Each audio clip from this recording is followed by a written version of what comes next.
আমার পায়ের উপর দিক দিয়ে 22খানা মালগাড়ির বগির চাকা পার হয়ে যায়।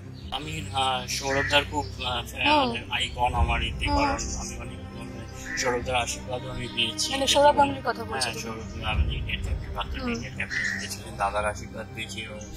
দাদা সবসময় বলতেন যে আগিয়ে যাও বা চেষ্টা করো, নিশ্চয়ই হবে। কোনো জিনিসটা ইজি নয়, তার জন্য অনেক কঠিন পরিশ্রম, এবং সব থেকে বড় ব্যাপার হলো একটা ডেডিকেশন, অ্যাম্বিশন, এবং যেই জিনিসটা আমি করছি সেটাকে আমার ভালোবাসতে। সবার জীবনে বাধা আসে, তো বাধাটাকে ওভারকাম করতে হবে নিজেদের। নমস্কার। আমাদের লাইফে কখনো কখনো এমন কিছু ঘটনা ঘটে যে ঘটনাগুলোর জন্য অনেক মানুষ ডিপ্রেশনে চলে যায়। কোনো কোনো মানুষ এতটাই ডিপ্রেশনে চলে যায় যে সেই ডিপ্রেশন থেকে কিছু মানুষ বেরিয়ে পর্যন্ত আসতে পারে না। কিন্তু আজকে আমরা এমন একটি মানুষের সঙ্গে পরিচয় করব যে মানুষের জীবন থেকে আমাদের জীবনটা শুধু মোটিভেটই হবে না, পাল্টেও যেতে পারে। এমন একজন মানুষ যে শুধু মানসিকভাবে নয়, শারীরিকভাবেও নিজের জীবনের সঙ্গে লড়াই করছে। আর লড়াই করা তার জীবনের গল্প, এবং তিনি শুধু আমাদের বাংলার গৌরবই নন, তিনি আমাদের জীবনের প্রত্যেকটা জীবনের গৌরব বটে। চলুন পরিচয় করি সেই মানুষের সঙ্গে।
কেমন আছো তুমি? খুব ভালো।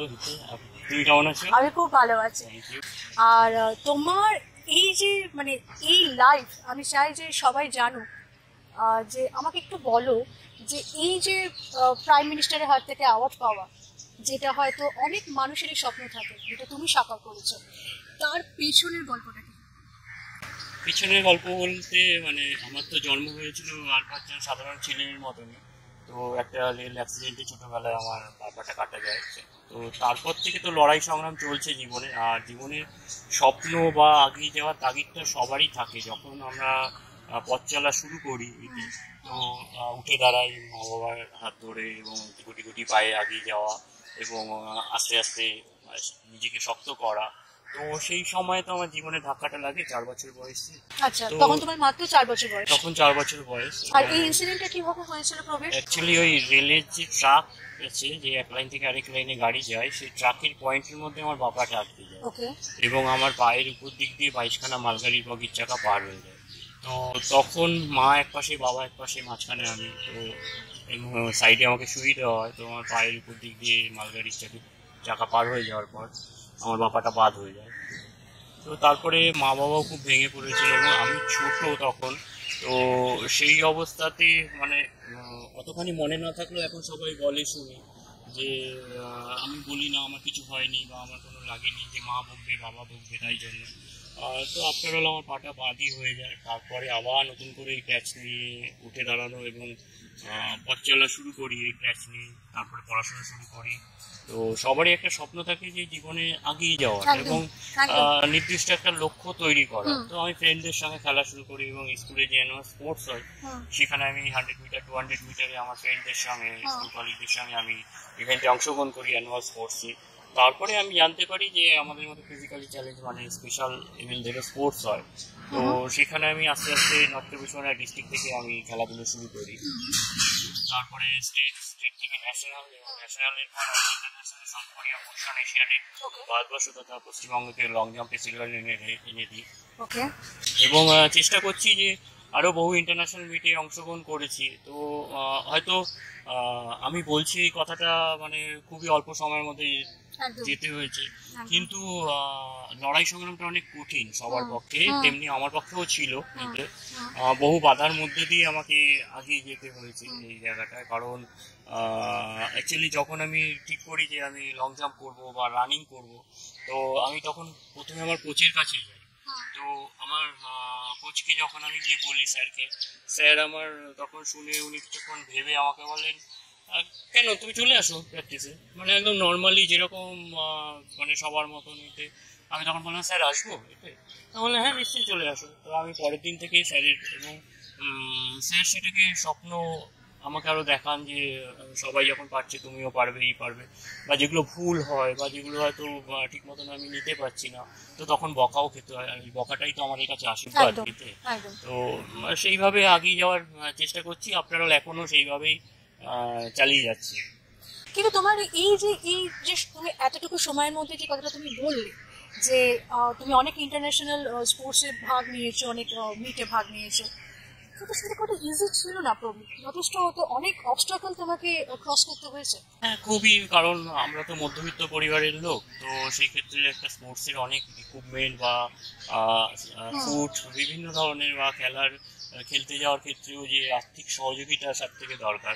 তো আমি বিভিন্ন জায়গা থেকে সেই সহযোগিতার জন্য যেতে হতো এবং তাদের কাছে আমি অ্যাপ্রোচ করতাম, কারণ আগে তো এতখানি ছিল না যে এরকম ভাবে সবাই নলেজের মধ্যে একটা থাকা, বা সবাই মানে মনে করে নিচ্ছে যে মানে সব জিনিসটা ইজি একদম। তো কোনো জিনিসটা ইজি নয়, তার জন্য অনেক কঠিন পরিশ্রম, এবং সব থেকে বড় ব্যাপার হলো একটা ডেডিকেশন, অ্যাম্বিশন, এবং যেই জিনিসটা আমি করছি সেটাকে আমার ভালোবাসতে হবে, এবং সেটাকে নিয়ে আমাকে প্রতিটা মুহূর্তে মানে স্বপ্নের মতন দেখতে হয়। মানে জেগে জেগেও স্বপ্ন দেখা বলে না, এবং ঘুমাতে গেলে একটা স্বপ্ন দেখে ঘুমানো এবং ঘুম থেকে উঠেও আরেকটা স্বপ্ন দেখা, দুটোর মধ্যে যেমন পার্থক্যই আছে। তো তেমনি স্বপ্নটা আমরা প্রতি মুহূর্তেই দেখবো যে আমি যেটা নিয়ে ভাবছি, যেটা নিয়ে আগাচ্ছি, সেটা নিয়ে আমি ঠিক আগাচ্ছি কিনা, বা আজকে মানে প্রতিটা দিন না আমাদের নিজেকে নিজের মতন করে আপ টু ডেট করতে হয়। কারণ আজকে আমি যেটুখানি করলাম হয়তো 5% করলাম, কালকে চেষ্টা করবো সেটাকে 7% করবো, কারণ তাহলে না আমি নিজেকে আগাতে পারবো। কিন্তু বলে না যে পিছন দিকে ধাক্কা দিলে হয়তো 2 পা আগানো যায়,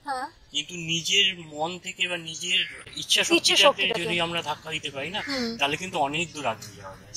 তো সেইটা আমি মনে করি, কারণ আমি মনে করি সবার জীবনে বাধা আসে, তো বাধাটাকে ওভারকাম করতে হবে নিজেদের। ঠিক আছে, অনেকে অনেক রকম সমালোচনা করবে, অনেকে অনেক রকম কথা বলবে, কিন্তু নিজেকে মনে রাখতে হবে যে আমি ঠিক করছি তো, বা যারা গুরুজন শুভাকাঙ্ক্ষী আছে বা যারা চায় যে আরো জায়গাটাকে মানে সে শক্ত করে আগিয়ে যেতে পারে, তো সেই সাপোর্ট, সেই মনোবলটা নিজের মধ্যেও তৈরি করতে হবে। খুব সুন্দর কথা বললে প্রবীর তুমি। কিন্তু ধরো তোমার সঙ্গে যা হয়েছে, এরকম ধরনের ঘটনা অনেক মানুষের সঙ্গে ঘটে।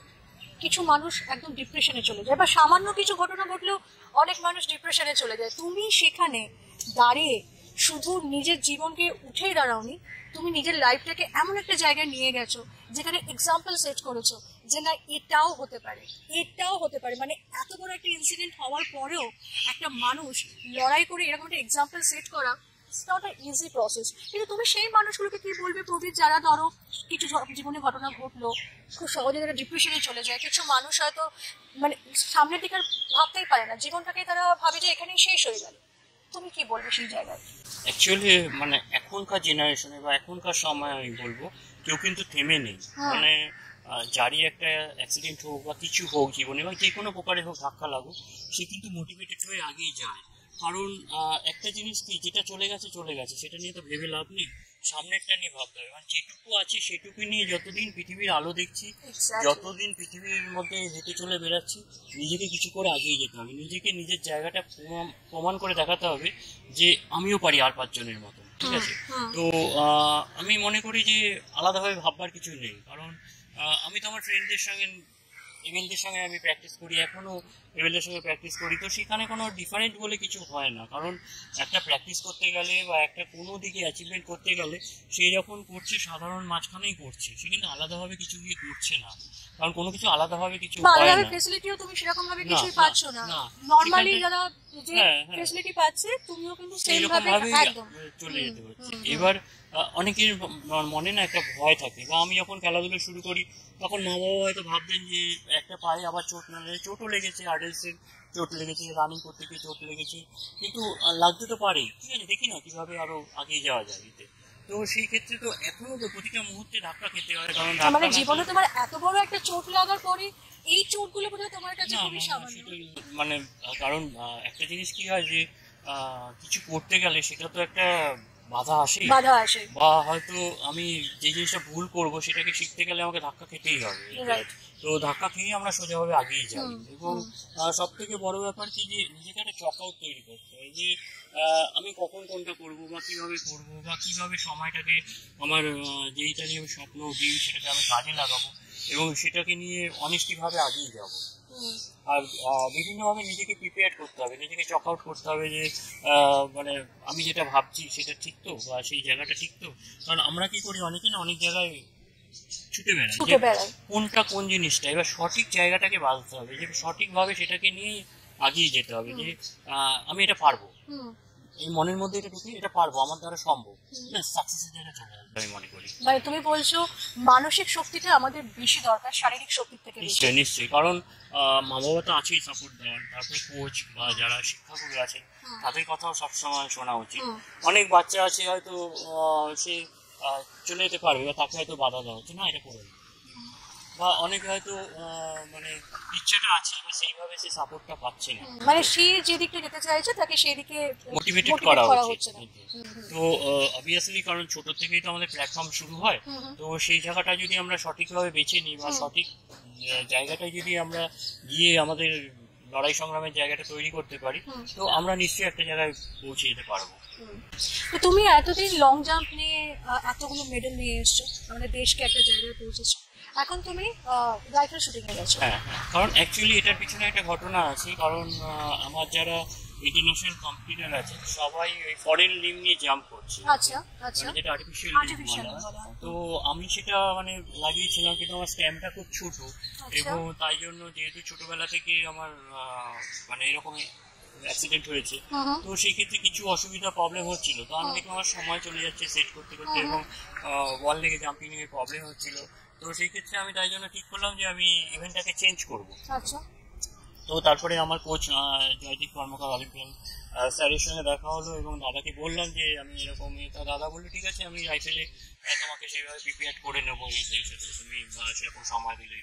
তো হোপফুলি আমি সেটা চেষ্টা করছি, এবং আমার স্টেট মিট হয়ে গেছে, প্রেসিডেন্সি কাপ হয়ে গেছে, সেখানে আমার গোল্ড মেডেল এসেছে।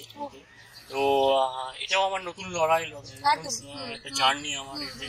তো আমি সেটা নিয়ে হোপফুলি আশা করি আমি সাকসেস পাবো, এবং ভারতবর্ষের কথা পশ্চিমবঙ্গকে মেডেল এনে দেওয়ার চেষ্টা করবো। সেই ভরসা তোমার প্রতি আমাদের সকলের আছে, কারণ তুমি লং জাম্পে এতগুলো মেডেল নিয়ে এসছো, তুমি রাইফেল শুটিং এ এসছো, অলরেডি মেডেল নিয়েছো তুমি, আরো যে আমাদের জন্য মেডেল আনবে, এবং মেডেল দিয়ে সব থেকে বড় কথা হয় না প্রবীর, তাই না? হয়তো তোমার কাছে সেই এমটা রয়েছে তুমি মেডেল আনবে, হয়তো আমাদের অনেক মানুষের হয়তো ইচ্ছে রয়েছে যে প্রবীর আমাদের জন্য মেডেল আনবে, বাট প্রবীরের এই জীবনের লড়াইটাও তো আমাদের কাছে একটা মেডেলেরই মতো। মেডেল তো আছেই, কারণ মেডেলের পিছনে ছুটলে তো হয় না, মানে অ্যাচিভমেন্ট করা, মানে নিজেকে নিজের মতন করে যে আমি যেটা ভাবছি বা আমি যেটা করতে চলছি, ঠিক আছে, তো সেটা শুধু আমার জন্য নয়, যাতে আরো 5 জনের কাছে একটা মেসেজ যাওয়া। কারণ আমি অ্যাকচুয়ালি আমি মানে স্পোর্টস বলতে আমি ম্যারাথন দৌড়াই, 5 কিলোমিটার 10 কিলোমিটার ম্যারাথন দৌড়াই, তারপরে ফুটবল খেলি, তারপরে সাইক্লিং করি, ট্রেকিং করি।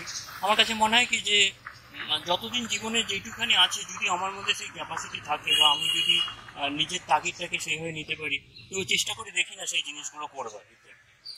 তো আমার দেখা দেখি এখন অনেকেই ম্যারাথনে অংশগ্রহণ করছে বা সাইক্লিং এ করছে, তো আমরাও কিন্তু প্রতিটা মুহূর্তে আমাদের মধ্যে সবাই মিলে লড়াই সংগ্রাম করে যাচ্ছি। মানে যারা আমরা একটা বাধার মধ্যে আছি, তারাও এখন দেখবেন যে বিভিন্ন ক্ষেত্রে, মানে যারা স্পেশাল লেভেলরা আছে তারা কিন্তু বহু অ্যাচিভমেন্ট করছে, এবং লেভেলদের সঙ্গে কাঁধে কাঁধ লাগিয়ে তারা কিন্তু জীবনের লক্ষ্যে এগিয়ে যাচ্ছে। কেন তো সেই জায়গাটা কিন্তু আমি মনে করি যে আস্তে আস্তে আরো শক্ত হচ্ছে, এবং সামনে আরো আরো ভালো সুন্দর হবে, এই আশা কামনা করি।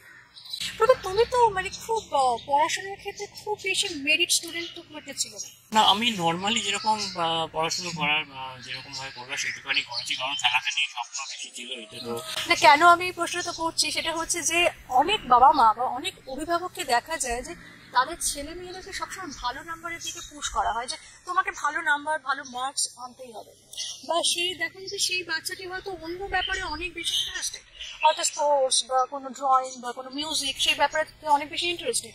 তুমি সেই অভিভাবককে কি বলতে চাও? হ্যাঁ, অ্যাকচুয়ালি এডুকেশনটা তো আমাদের দরকারই একটা করতে গেলে, তার সঙ্গে সঙ্গে ফিজিক্যালি ফিটনেস বা বিভিন্ন ক্ষেত্রে, কেউ হয়তো সঙ্গীতের দিকে, কেউ হয়তো সাহিত্যিক দিকে, কেউ স্পোর্টসের দিকে, বিভিন্ন হয়তো মানে সুইমিং হোক বা এনিথিং হোক, যার যেটার মধ্যে মানে একটা বলে না হুইল পাওয়ার আছে, তো সেই পাওয়ারটা যার মধ্যে আছে, আর গার্জিয়ানরা যদি মনে করেন যে আমার বাচ্চা বা আমার সন্তান এই জায়গাটায় গেলে সে একটা সুন্দর ভালো প্ল্যাটফর্ম তৈরি করতে পারে, বা তার মধ্যে যে স্বপ্নটা আছে সেই স্বপ্নকে সাকসেস করার জন্য যে সেইভাবে তাকে যদি গাইডনেস করে আগিয়ে নিয়ে যেতে পারে, তো সেই জায়গাটায় সে একদিন ডেফিনেটলি সেই জায়গাটায় সে সাকসেস পাবে এবং মানে জীবনের লক্ষ্যে সে আগিয়ে যেতে পারবে, আমি এটা মনে করি। কারণ আমার মা বাবাও যেরকম পড়াশুনো সেখানে করেছে, তো মা খুব ভয় পেতেন কিন্তু মাই আমাকে বেশি মোটিভেট করতেন। বাবা সবসময় বলতেন যে পড়াশুনো করে, যেটা হয় নর্মালি, তো এই অবস্থায় যে স্পোর্টস বা কিছু করা বা সেটা খুব একটা, কিন্তু আমার মা সবসময়ের জন্য আমাকে সাপোর্ট করতেন, যে হয়তো খুব ভেঙে পড়তাম মাঝে মাঝে, বা খুব হয়তো বলতাম আর পারছি না, বা মা বলতো না পারতেই হবে তোমাকে বাবু, তুমি এটা করো, এটা ঠিক হবে।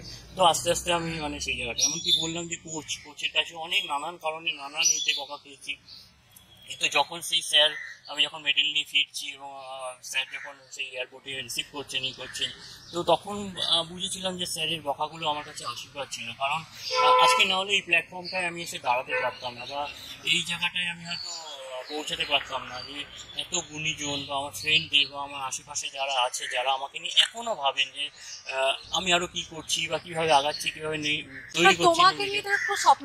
হ্যাঁ হ্যাঁ, কারণ একটা জিনিস কি হয় যে একটা জায়গা তৈরি করাটা মানে ভীষণ টাফ, তো সবাই জানেন এটা।